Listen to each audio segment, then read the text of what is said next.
Photo finish বিতর্ক নিয়ে শুরু হলো জাতীয় অ্যাথলেটিক্স। জাতীয় স্টেডিয়ামে এই বিতর্কের আগে পঞ্চমবারের মতো দেশের দ্রুততম মানব হয়েছে প্রবাসী অ্যাথলিট ইমরানুর রহমান। তার মতো 100 মিটারে দ্রুততম মানবী হয়েছেন সুমাইয়া দেওয়ান। 100 মিটার স্প্রিন্টে গত আসরে ইনজুরির জন্য অংশ নিতে পারেননি ইমরান। ফিরে এসে পুনরুদ্ধার করলেন তার হারানো জায়গা। শুক্রবার 10.64 সেকেন্ড সময় নিয়ে সব প্রতিদ্বন্দ্বীকে পেছনে ফেলে সেরার মুকুট পরেন ইমরান। দ্বিতীয় হয়েছেন সেনাবাহিনীর আব্দুল মোতালেব।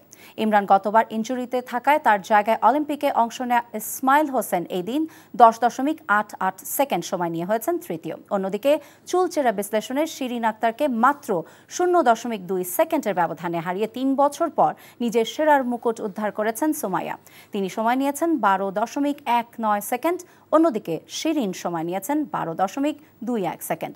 ফটো ফিনিশিংয়ে বিষয়টি মীমাংসা হয়, শিরিন এই সিদ্ধান্ত মেনে নিতে পারেননি। বান্ডেল থাকলে প্রতি সেনমানিতে টাকা বাঁচবে। বিকাশ সেনমানি বান্ডেল কিনে জিতুন প্রতি লেনদেনে।